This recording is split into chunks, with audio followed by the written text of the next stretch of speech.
Hello everyone, welcome back to my channel. We are back with another very interesting and important topic, email writing. Email is a very important part of effective communication and it is essential in academic environments, and email is a cornerstone of this interaction. Following proper email etiquette ensures that messages are received positively and minimizes the risk of misunderstandings. Whether you are reaching out to instructors, classmates, or potential employers, appropriate email communication can ensure that your message commands respect and attention. Now let's see how to write an email. The first thing is subject lines. The subject line sets expectations for the recipient. It should be precise and relevant. Please do not write very big subject lines.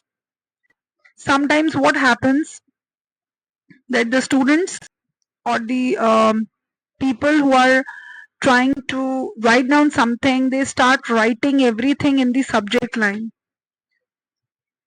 However, subject line catches the attention of the reader. By reading the subject line, the reader immediately decides whether he or she has to reply to this email right now, he or she has to read it right now or not. So subject line should be very precise and relevant. For example, question regarding final exam format can be a subject line. Thank you for the interview, subject line. Application status inquiry, meeting request for biology group project. Recipients should understand the purpose of your email when they read the subject line. After subject line, you have to write greetings. It sets the tone for your email. Here, it must be remembered that relationship with the recipient will determine the formality of the greeting. If you are writing it to your principal, you may write respected principal, respected ma'am.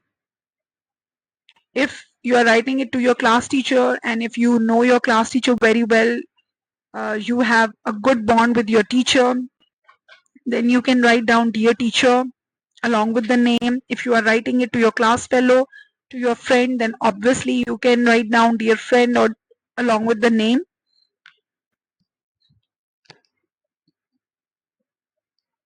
The third thing is clarity.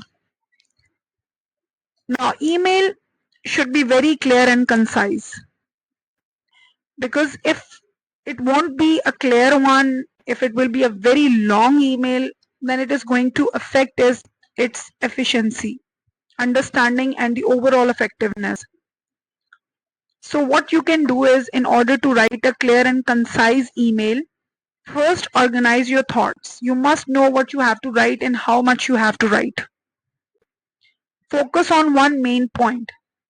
You must know the purpose of writing the email and what you have to mention in that, and please avoid unnecessary details. Time is money, so the reader won't be wasting a lot of time on reading that big email. Next thing is mind your tone. Striking a balance between formality and friendliness is crucial in writing emails. So please remember, use a formal tone in academic settings. If you are writing it to your principal, to your teachers, to any other staff member, to your other colleagues, or to your senior fellows, so please maintain a formal tone. Avoid slang and offensive language.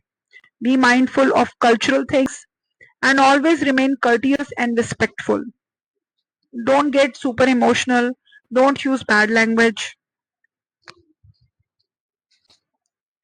Grammar. Now sentences should be proper and you have to follow the format of the email. Sometimes what students do, they skip the full stops, they skip the commas, they neglect the punctuations and capitalization. that really affects the email. So take out some time to proofread your email before hitting the send button. Last but not the least, closings. Very important. Once you have written your email, you have to include a signature. You have to mention your name. Signature is actually your name along with your telephone number. If you want someone to call you back, do mention the telephone number. If you want someone to email you, then obviously you can add that line in the last paragraph. I'm waiting for your email. Thank you. And sincerely, all the best. Looking forward. Thank you for your time. All these are the closing lines.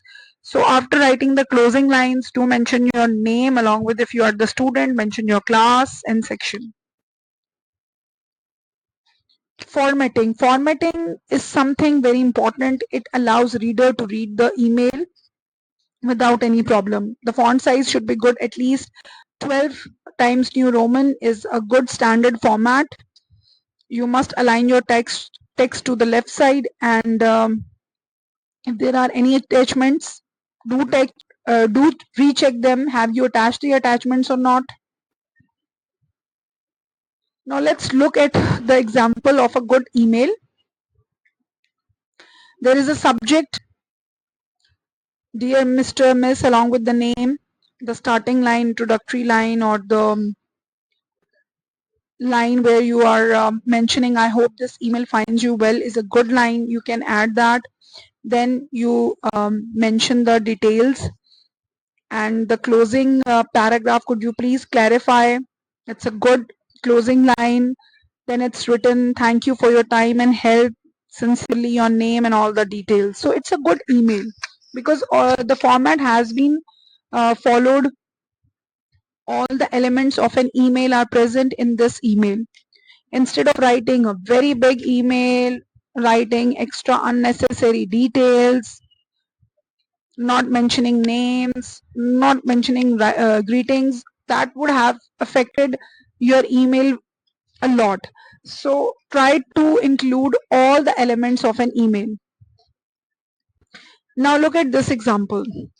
Subject, history project. Hey sir, I am confused about the history project. Can you explain it again? It's due soon, right? Just look at the spellings in the detail along with the punctuation. Thanks and your name. Look at the spelling of the thanks. So try to avoid all these mistakes. Focus on all the elements of an email. Quickly look at these points, that why we are saying that this email was not an effective one, and it was really actually a bad example. No proper subject line, informal language, no greetings or closing, missing details, no punctuation or capitalization. All these points were missing in the email. Once you write down any email, please try to include all the elements and recheck them again and again. Especially if the students are writing any email to any senior person in the school or colleges or universities, they must check their work. So once you will follow all these tips, you would be able to construct a good email, and it will be really helpful for you to make reader read your email at priority. What you can do is, now if you want to practice, then choose any one topic. For example, you can choose the topic of assignment extension, refund for a defective product, or thank you for a job interview, or you can send email to your teacher about any problem in any concept, and try to tell your teacher to give you feedback about that email. Or if you write down an email, a sample email to your friends or family, you can tell them to check your mail and give you a proper feedback. It will help you to identify any areas where you need more improvement and practice. Thank you for watching. I hope that this was a helpful topic for all of you, and you would be able to construct a good email in your future. If you like the video, click on the like button and subscribe to my channel. Thank you. Take care. Bye bye.